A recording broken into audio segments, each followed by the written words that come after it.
Hey guys, welcome back to the channel. This is Maverick here with episode 8 of Pet.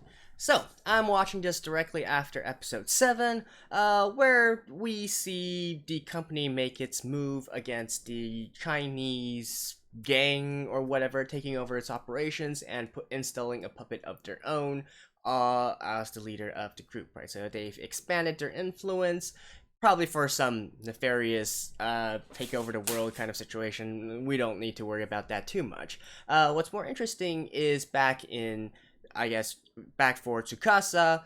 He has this plan of eventually being the top dog, I believe, of the company. He's trying to control the production of these babies, the sort of weapons that don't really have a conscience of their own, and so that they are easily controlled and whatnot. You don't have to worry about them rebelling against you.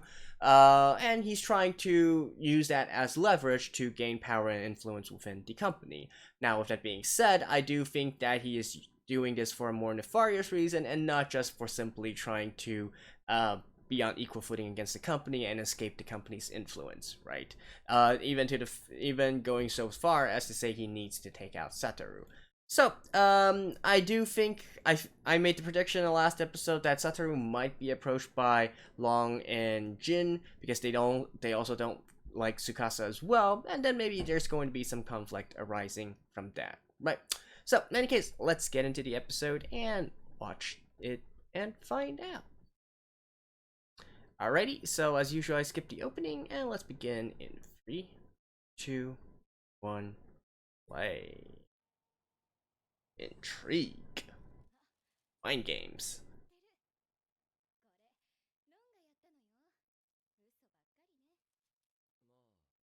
Hey, isn't that Satoru?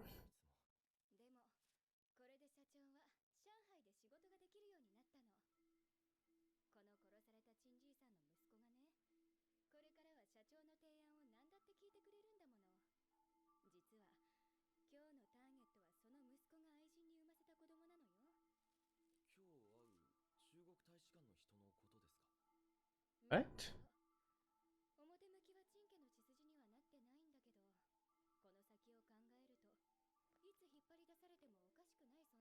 Oh, because he'll try to take over the Chin group as well.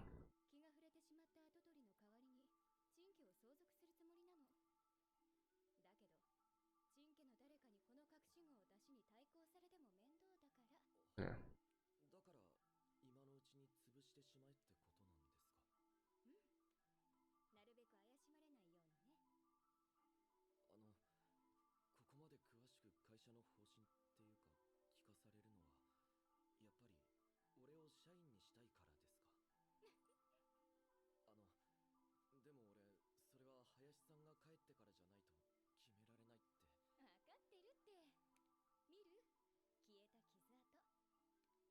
Hmm.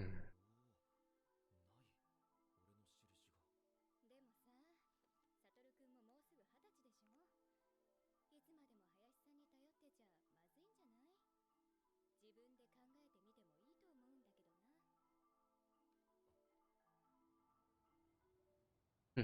And what exactly is the status of Hayashi, right? Is he still crushed? Not? Or.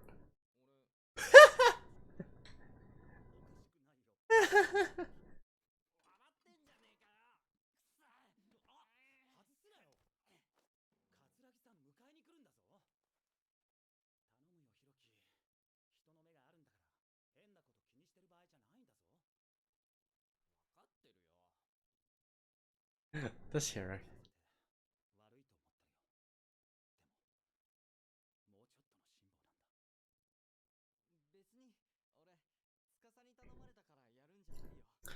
Hmm. I think Tsukasa is doing this on the premise that he believes Hiroki will never betray him, right?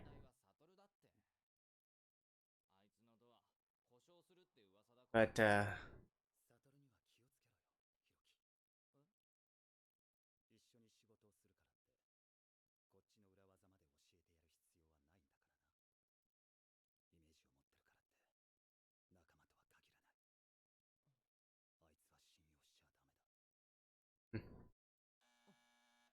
already trying to drive out.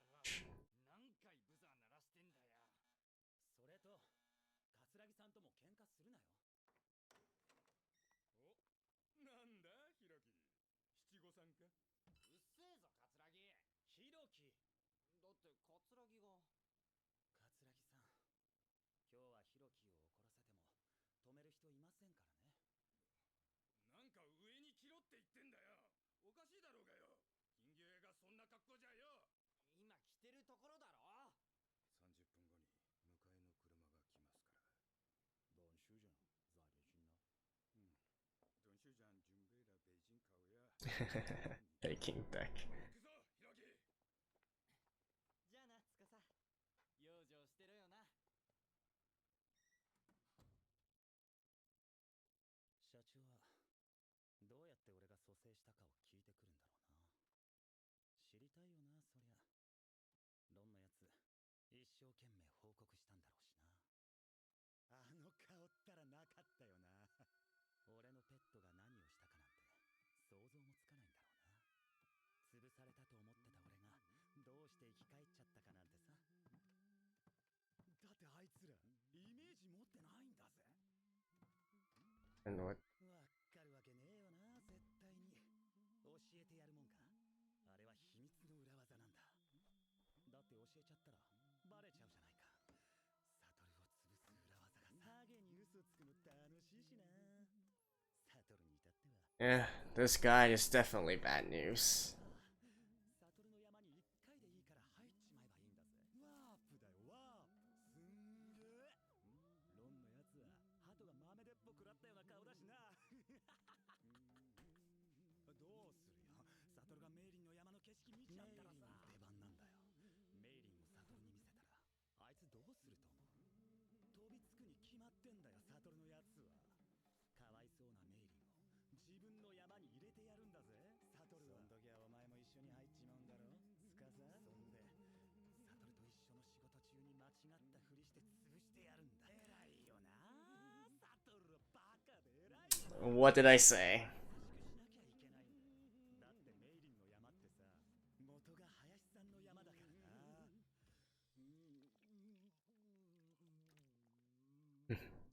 Just thinking about Hayashi makes him sick.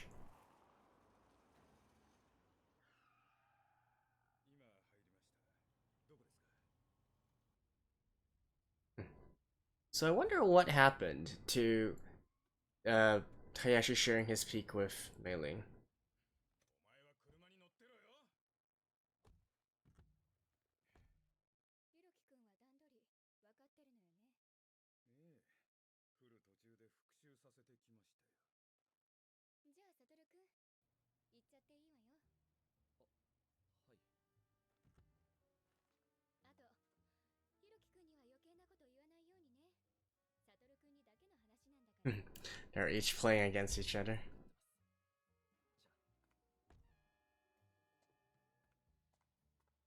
分かってるとは思うけど、帰りは2人のこと頼んだわよ、桂木。私はターゲットが予定通りの病院に運ばれていくのかを確認してからじゃないとここを離れられないんだし。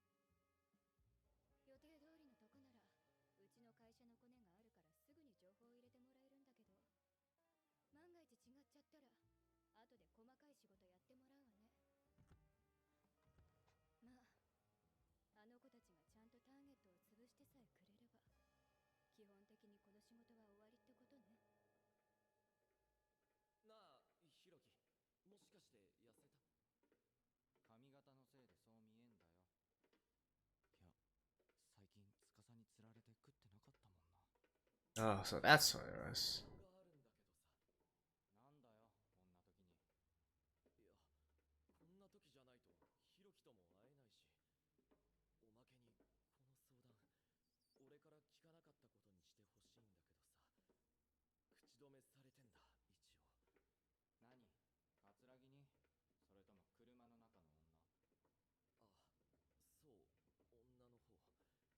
その人に俺、社員にならないかって言われてんだよね。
I feel like he's going to convince himself that Satoru is just saying this to mess with him. Just theoretically, their bonds. なりたきゃさっさとクソ会社のクソ社員になりやがれよ。たとえ司が誘われたって関係ねえだろ。自分のことは自分で考えろよ。だよな。やっぱ自分で考えなきゃいけないよな。でも自分で考えるのって難しくない？あ、ここだぞ、サトル。開けてあんだろうな、ちゃんと。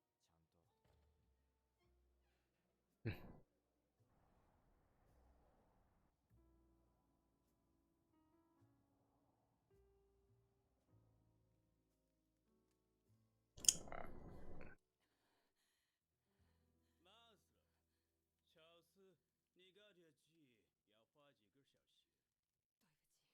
就因为你不争气，大林才沉迷游戏的 pet。那好，这次把那个女的活掉，看看这次活多久。我可给你第10。The CEO, right? お前が間抜け役だからな、サトル。俺？だって、お前のドアが開かなくなるからって、俺までここにいるんだぞ。開かなくなることがあるのは谷の前でだけだよ。今日は山だから絶対に開くよ。用心しすぎなんだよ、みんな。だけど、そのせいで俺がいいんだよ。 Okay. 桂木いたぞ。 I would guess he's supposed to いいよ、サトル。 spill water. 張り切って合図出してるぞ。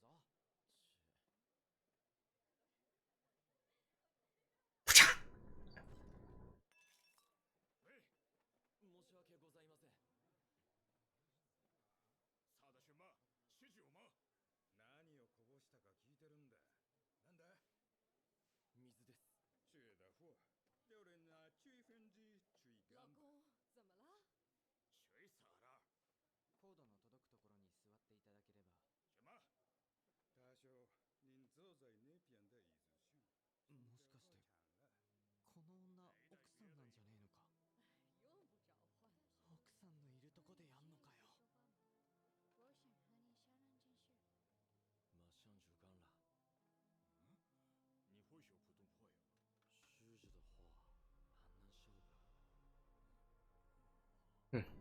Is Hiroki gonna 好吧。 chicken out? 我们想开气泡展览会，一定放进会里，争取您的收藏。哦，这样啊。想点开心的事，放松，放松。Is Hiroki gonna chicken out at the very end?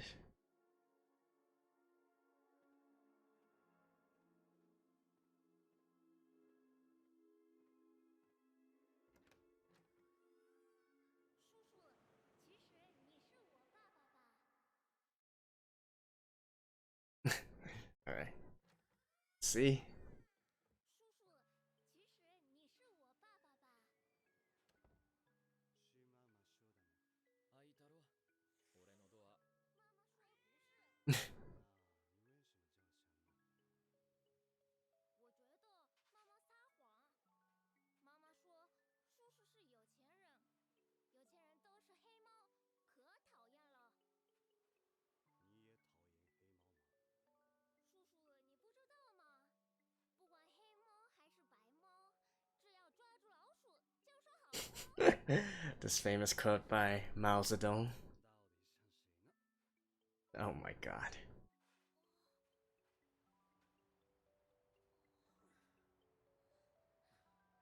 你就是我的 Oh, sorry. Okay, I made a mistake. Not Mao Zedong. Shit, who was the one who said it? 息子じゃないって言わせれば簡単に潰せるぞ。 Uh, だな、サトル。こいつの奥さん。 one of the leaders in the Chinese Communist Partners. 仕事だったら何でも平気なのかよ、お前は。なんとも思わないのかよ。目の前で旦那潰されたら奥さん最悪じゃねえかよ。そういうこと考えてたらやれるわけねえだろ。じゃあ目の前じゃなければいいのか。大体れ。今さら正義の味方にでもなるつもりかよ。じゃあなんだってお前はここに来ちゃってんだよ。考えちゃダメなんだ。考え出したら全部同じところへ行っちゃうんだからな。どうして林さんが帰らないのかって。嫌な仕事させられてんのだって。社員になるのかどうかだって。ここに林さんさえいてくれたら全部聞いてもらえるのに、電話の一つもかけてきてくれない。2年も連絡取れないなんて、俺は嘘つかれてたんじゃないのか。林さんとずっと一緒に住めると思ってた俺がバカだったのか。 This is gonna go straight into Hiroki's heart. Because he's feeling the exact same way. もしかして見捨てられたのかもなって、そんなことまで思いつくんだよ。だってそうだろう、林さんは俺と一緒にいる義務なんてないんだぜ。俺にしたって山を分けてもらえて、それでも Oh, Deng Xiaoping was the one who said that, I think. 俺はどうしても林さんに戻って The one who brought capitalism だから何も to communist China. 林さんに言われた通り、桂木さんの言うこと聞いてんだ。何も考えなければ信じて待っていられるしな。嫌なら戻れよ。なんて言やいいんだ。お前さっき間抜け役やったんだから、今度は俺の番だよ。なんて言やこいつ潰れんの。不是你不是我的儿子。 No, you are not my son. 済むんだな。じゃあサトル、先に戻って俺の分の身代わりを作っておいてくれよ。うん。た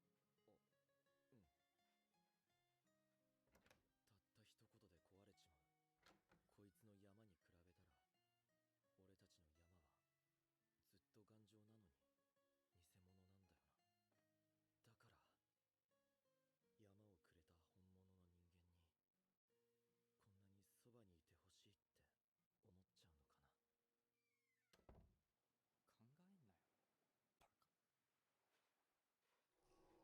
ら、俺たちの山はずっと頑丈なのに偽物なんだよな。だから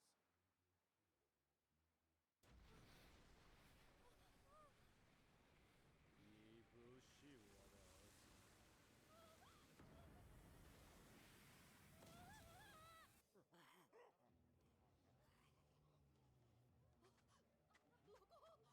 不是，你不是我的儿子。你不是我的儿子。どうしたんだ。心臓発作かな。どうしたんですか。ほら、ドライヤー。ドライヤーって乾かすものだろ。あんたが大使の服を乾かしていたら急に発作を起こしたんだよ。俺が大使の服に水をこぼしちゃって。おお。 So that nobody will remember them? 何やってんだヒロキのやつ。邪魔だぞ。あれ立ちくらみか。早く駐車場に。あ、桂木。What? おい大丈夫か。ああ、今運ばれてるところだよ。山港総合病院だ。何か発作を起こしたらしい。予定通りね。あとはちょっと桂木、どういうことなの。ヒロキが救急車に乗ってるわよ。さっきからずっと。 Oh, how's that gonna mess up anything? ガスタってどこをよ。急いで連れ戻して。わかりました。じゃあすぐにサトルを連れて病ダ院に。メよ。ダメ。サトルは連れて行かないで。フロアも一人乗ってったってよ。ああ、うちじゃなくて派遣の誰かだろ。 Okay, it's gonna be found out. サトルを池袋に戻したら絶対に一人で迎えに行って。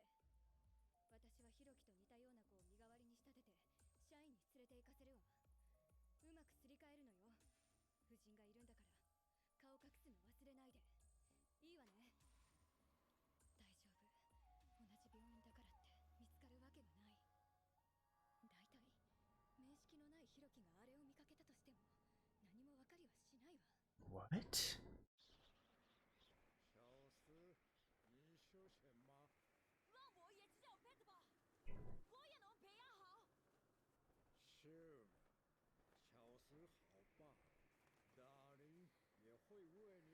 しいよ。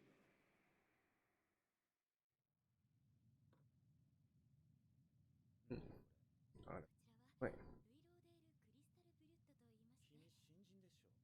はい俺はペットボトルの水がいいんだ。勝手に口を開けないようにね。早くしろよ。社長のやり方は分かってるんだ。サトルにも林さんを餌にして働かせるつもりなんだよな。俺がいい例だ。林さんに会えると思って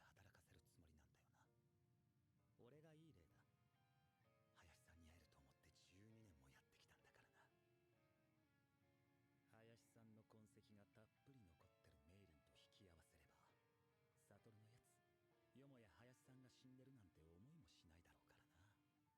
Hmm. メイリンとサトルを引き合わせるのは、どうしたって俺がやらなくちゃ。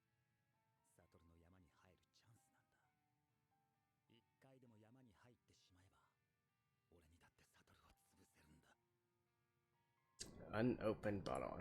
He's afraid of being サトルは poisoned. 潰されちまえば、絶対に戻ってこない人間を待ち続けるなんてことはしないで済むんだからな。 Like I said, he's bad news.